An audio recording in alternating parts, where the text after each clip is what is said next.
মাঠে পারফরমেন্স নিয়ে যেখানে আলোচনা হওয়ার কথা ছিল, সেখানে বাংলাদেশ অনূর্ধ্ব-20 ফুটবল দলের আলোচনার কেন্দ্রবিন্দু এখন হোটেল রুমের হাতাহাতি আর পুলিশের সাইরেন। কি অদ্ভুত কাণ্ড বলুন তো। এফসি অনূর্ধ্ব-20 এশিয়ান কাপ বাছাই পর্বের মতো এত গুরুত্বপূর্ণ একটা টুর্নামেন্টের ঠিক আগে দলের হেড কোচ আর সহকারী কোচের মধ্যে এমন মারামারি যা আগে কখনো দেশের ফুটবলে শোনা যায়নি। 999-এ ফোন করে পুলিশ ডাকার মতো পরিস্থিতি কেন তৈরি হলো? চলুন ভেতরের সব চাঞ্চল্যকর তথ্য জেনে নেওয়া যাক আজকের ভিডিওতে। ঘটনা গত বুধবারের ঢাকার হোটেল হলিডে ইন, যেখানে উঠেছিল বাংলাদেশ অনূর্ধ্ব-20 দল। উজবেকিস্তান মিশন সামনে রেখে তখন চলছে শেষ মুহূর্তের প্রস্তুতি, কিন্তু মাঠের বাইরে প্রধান coach British coach Gerard Jones এবং সহকারী কোচ আতিকুর রহমান মিশুর মধ্যকার দীর্ঘদিনের চাপা উত্তেজনা সেদিন বিস্ফোরিত হয়। কথা কাটাকাটি থেকে শুরু, এরপর তা গড়ায় হাতাহাতি আর ধাক্কাধাক্কিতে।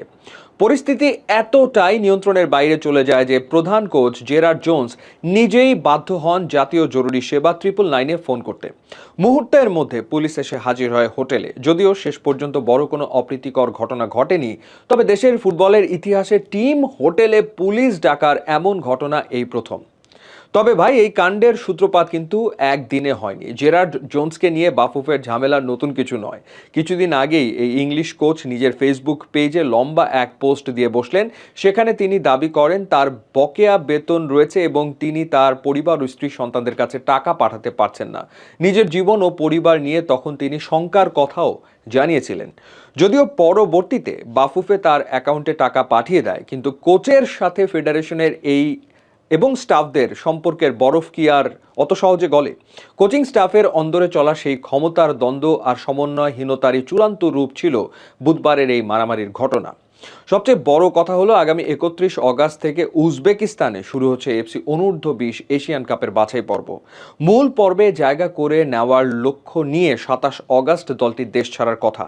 এমন একটা ভাইটাল ট্যুরের ঠিক আগে কোচিং স্টাফের এমন রেষারেষি দলকে কোথায় নিয়ে দাঁড় করাবে?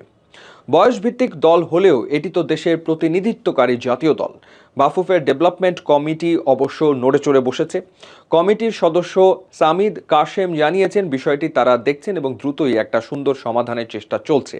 কিন্তু সমর্থক হিসেবে আমাদের মনে তো প্রশ্ন জাগেই, কোচদের মধ্যে এমন কোন্দল থাকলে ফুটবলাররা মাঠে মনোযোগ দেবে কি করে?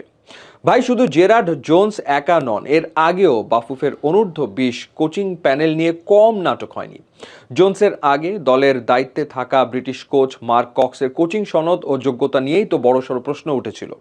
যদিও জোন্সের ক্ষেত্রে কোয়ালিফিকেশন নিয়ে বড় কোনো প্রশ্ন নেই, কিন্তু তার অদ্ভুত আচরণ এবং একের পর এক বিতর্ক বাফুফেকে নিয়মিত অস্বস্তিতে ফেলছে। জাতীয় দলের মতো জায়গায় এমন গ্রুপিং বা অভ্যন্তরীণ দ্বন্দ্ব দেশের ফুটবলের ভাবমূর্তিকে রীতিমতো প্রশ্নবিদ্ধ করছে। কোচদের নিজেদের মধ্যে যদি এই অবস্থা হয়, তবে তরুণ ফুটবলারদের মেন্টাল স্ট্যাটাস কোথায় গিয়ে ঠেকবে তা নিয়ে এখন রীতিমতো শঙ্কা প্রকাশ করছেন ফুটবল সংশ্লিষ্টরা।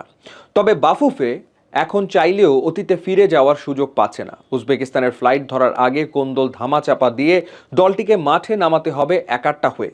বাফুফের ডেভেলপমেন্ট কমিটির সামনে এখন সবচেয়ে বড় চ্যালেঞ্জ হলো এই দুই কোচের মধ্যকার বরফ গলানো এবং ড্রেসিং রুমের পরিবেশ স্বাভাবিক করা। মাঠের লড়াইয়ে নামার আগে টেকনিক্যাল টিমের এই মনস্তাত্ত্বিক যুদ্ধ জয় করতে না পারলে এএফসি বাছাই পর্বের বৈতরণী পার হওয়া যে সহজ হবে না তা বলাই বাহুল্য। এখন দেখার বিষয়, শেষ পর্যন্ত বাফুফে এই সংকট কত দ্রুত ও দক্ষতার সাথে সামাল দিতে পারে। উজবেকিস্তান মিশনে যাওয়ার আগে এই ঘরোয়া লঙ্কা কাণ্ড শেষ পর্যন্ত দলের পারফরমেন্সে কতটা প্রভাব ফেলবে, সেটাই এখন দেখার বিষয়।